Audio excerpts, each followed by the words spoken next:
thing we'll be talking about are drug interactions. These are how more than one drug will work together, or interactions of a drug with a food, a beverage, or something else that the patient takes in, such as an herbal medication. Now, don't confuse a drug interaction with a contraindication. It's not the same thing. A contraindication indicates a reason why somebody either should not take the drug or should take it with caution. Interaction refers to how a drug works with another substance. Many times the way the drug is going to act depend on its ability to be available quickly by dissolving and being absorbed, and that of course is controlled by medication form, like you saw in that diagram at the beginning of this chapter.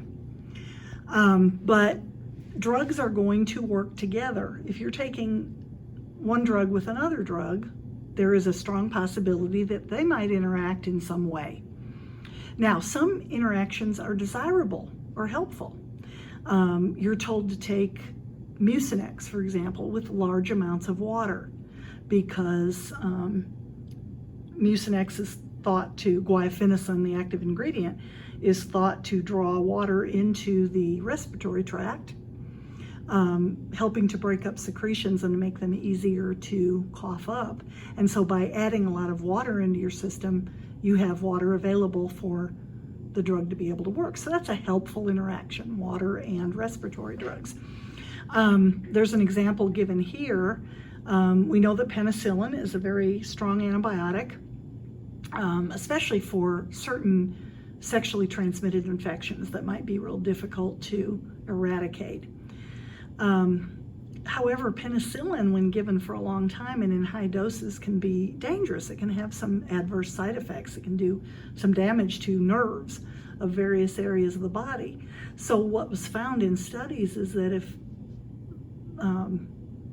healthcare providers prescribed a drug called probenecid, which is often given for arthritis and musculoskeletal impairments, probenecid and penicillin together would prolong the penicillin half-life.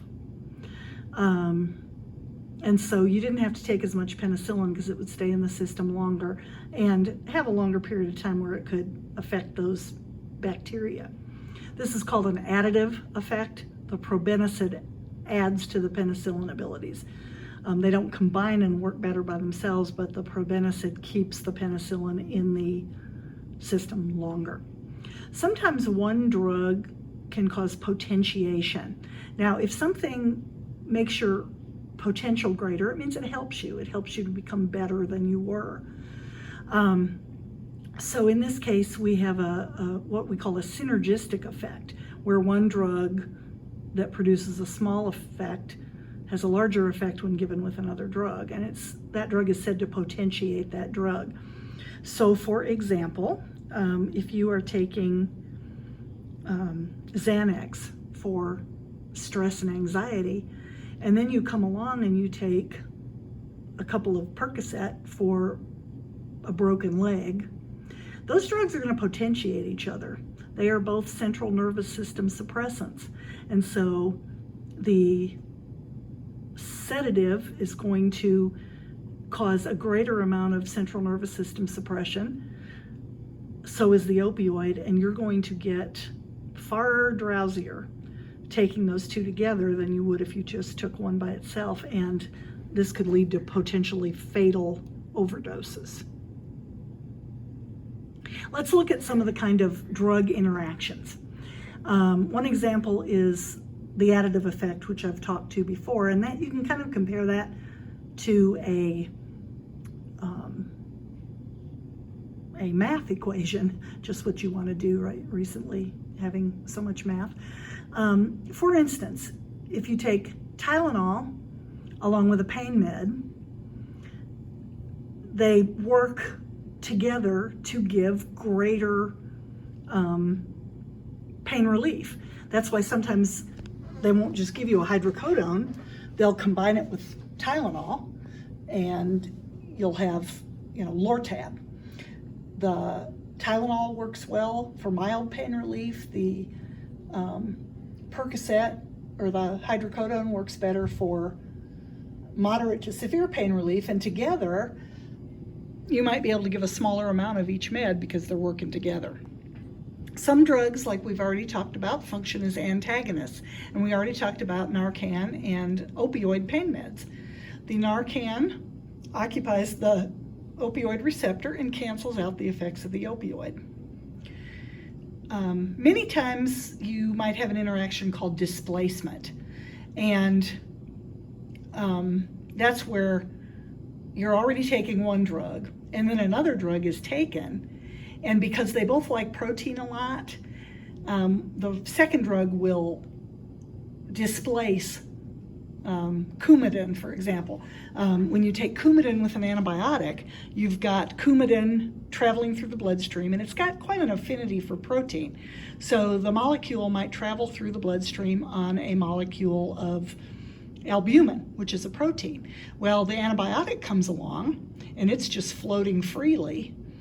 And so it's got a greater affinity for that protein. It's like, I really like this protein. So it kicks off the Coumadin, it occupies that protein, and then you have more Coumadin in the bloodstream where it can affect the clotting cascade and cause increased bleeding risk. That's why it's very dangerous to take Coumadin and an antibiotic together without doing frequent testing to see how the anticoagulant is working on the body. Some more interactions. I talked about making sure two drugs are compatible before you mix them into a syringe. And an example here, this is talking more about physical compatibility than acting somewhere in the body. An example would be IV Phenergan, which you might give somebody for nausea and vomiting, and an IV antibiotic. For some reason, the chemicals in those two substances don't mix well. As soon as they reach each other, they turn to crystals.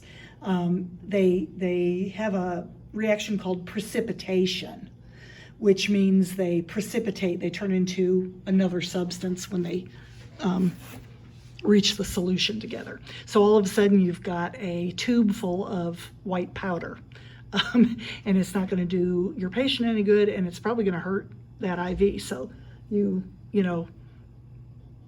usually say, oh crap, really quick, and you stop the IV and you flush out the Phenergan, and you have to give it to them another way because they don't mix well. Some drugs have an interaction of interference. They just don't work well together. And an example of this would be oral contraceptives and most antibiotics. For some reason, antibiotics will make your kidneys process the metabolites of the birth control pill, and it will rapidly excrete them. So whereas usually they'd be in the bloodstream and you tell your ovaries, no, stop, no eggs this month, they get rid of it so fast that your ovaries are like, what happened? Do I need an egg? Okay, I'm gonna make an egg. And the antibiotics has gotten rid of enough of the contraception that the contraceptive does not work that month. And boy, if that is an interference, I don't know what is. So anybody taking oral contraceptives, if you get an antibiotic, you make sure that you are using something else for the remainder of that month, or you could pick up something besides a bacteria. And then I talked about the synergistic effect, where two drugs work together to make a greater effect than either of them would give alone. So a pain med and a sedative, both of them are going to sedate you, both of them are going to give you CNS depression, but when you put them together, they're going to really, really work better and work on each other. And so instead of 1 + 1 = 2, you've got 1 + 1 = 3. And then you have really big CNS depression.